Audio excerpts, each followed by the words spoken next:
First, I'd like to give all praise to Yahweh Ba'Shem Yahushai, and double honors to the apostles and elders of the Great Millstone who are teaching this truth in sincerity. A shout out to Akim out there that's pushing this truth, that's waking up as to who we are, the Hebrew Israelites, blacks, Latinos, and Native Americans, and the confusion of faith that be among us, such as myself and others that look like the other nations.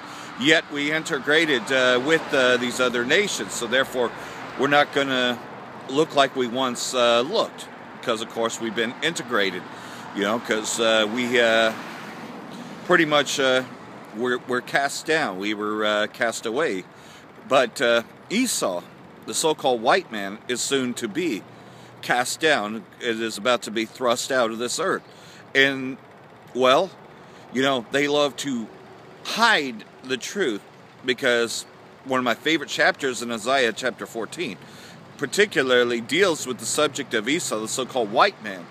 But what Esau has done is convinced everybody that Lucifer is an older name for Satan, and that Satan, basically got kicked out of heaven, right?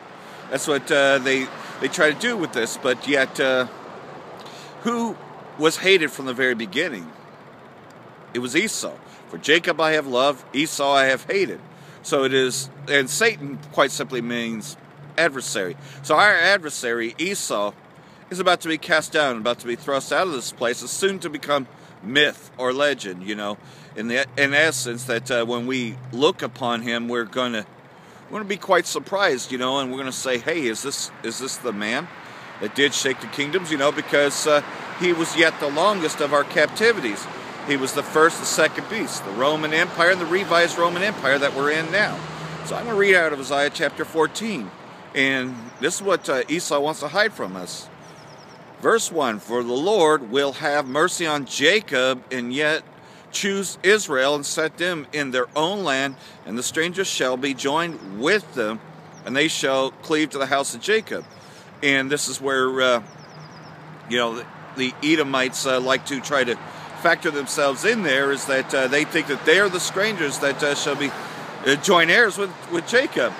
That's not what this is talking about. It's talking about the confusion of faith that be among us, the real Gentiles. That is, the confusion of faith Hebrew Israelites that still come from the 12 tribes, but again, got integrated with the other nations and look like the other nations. And the people shall take them and bring them to their place. And the house of Israel shall possess them in the land of Yahweh for servants and handmaids. Actually, this is talking about the other nations. They're going to be well, what does it mean to be handservants and handmaids, right? That means that they're going to be slaves. So, again, they're going into captivity. He that leadeth into captivity shall go into captivity. It's just reaffirming that. Because often these scriptures back each other.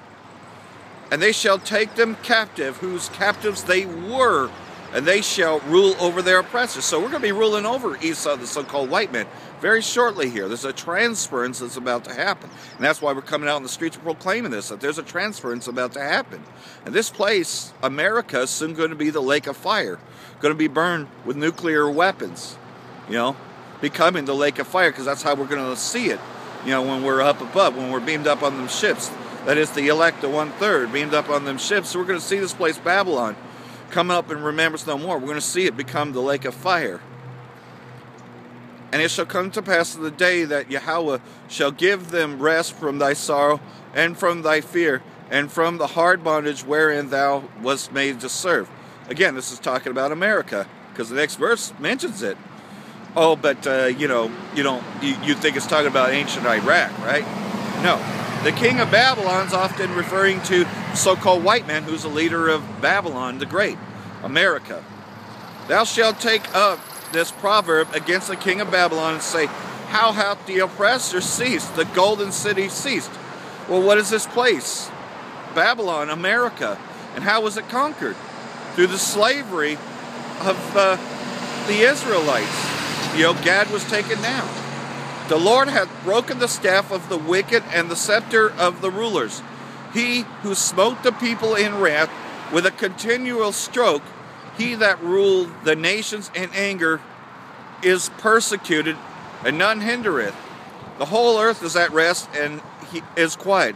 They break forth into singing. Yeah, because it's going to be a glorious day. This is going to be our happy day. When Yahushua gets us out of this place, and this place becomes the lake of fire. When America comes up and remembers no more, because that's who Babylon is. Yea, the fir trees rejoice at thee, and the cedars of Lebanon, saying, since thou art laid down, no feller is come up against us. Hell from beneath is moved for thee, to meet thee at thy coming. It stirreth up the dead for thee, even all the chief ones of the earth. It hath raised up their thrones, all the kings of the nations. So they're going to behold this day, because of course their oppressor, America, the great Satan, will be destroyed. Because, again, Satan means adversary. So this adversary to the entire world, to all the kingdoms, is going to come up and remembers no more. It's going to be taken down. And they shall speak and say unto thee, art thou become weak as we? Art thou become like unto us? The pump is brought down to thy grave, and the noise of thy vials. The worm is spread under thee, and the worms over thee. And this is the big part here that Esau likes to say, that it's Satan who got kicked out of heaven, that God's on the back burner, and Satan's in ruling power now, you know, thus likening him unto Ares. But, well, Satan means adversary, so our adversary, the devil, Esau, the so-called white man, is in power now, and he's about to lose that power structure, which is what this verse is talking about. How art thou fallen from heaven, O Lucifer, which Lucifer means light bearer. So, who's bearing the light right now? Who's actually in ruling power?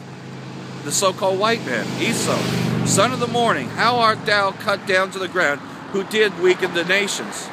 For thou hast said in thine heart, I will send it to heaven, I will exalt my throne above the stars of Yahweh.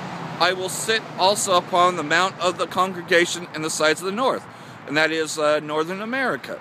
Because he set up his temples and his false image, which is Cesare Borgia. He sits in the mount of the north, you know, and that's what this place, North America, is. I will ascend above the heights of the clouds. I will be like the Most High. Yet thou shalt be brought to hell, to the sides of the pit. And this hell is talking about the condition. To be brought into the pit means that you're going into captivity. You're going to be brought into this prison. That they shall narrowly look upon thee and consider thee, saying, is this the man that made the earth to tremble, that did shake kingdoms, that made the world as a wilderness, and destroyed the cities thereof, that opened not the house of his prisoners? All the kings of the nations, even all of them, lie in glory, every one in his own house. But thou art cast out of thy grave like an abominable branch. Esau is that abominable branch. He's an abomination to the Most High because he passes laws, you know, saying that same-sex couples could be married, and passing bathroom laws that there's no longer difference between a male and a female. So this abominable seed, this abominable branch, is about to be cast down to the sides of the pit forever, you know, and that is the condition. He's going into slavery, and we're going to rule over him. We're going to rule over this oppressor, and he's going to become a myth, because he's going to be a slave unto us, and we're going to narrowly look upon him and say, is this the so-called white man that once ruled everything? You know, because we're going to be laughing at him, you know. Again, you know, this place, America, is going to be a lake of fire very shortly here.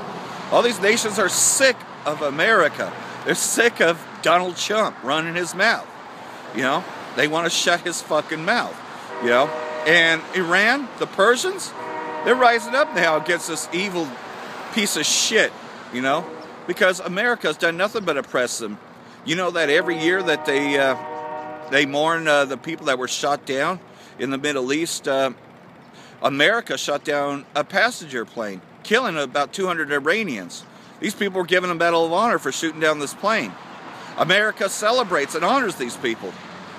But that was a terrible day for Persia. They have not forgotten what America's done. Then who they taught, you know? So they're looking to the death of America. Death to the great Satan, you know?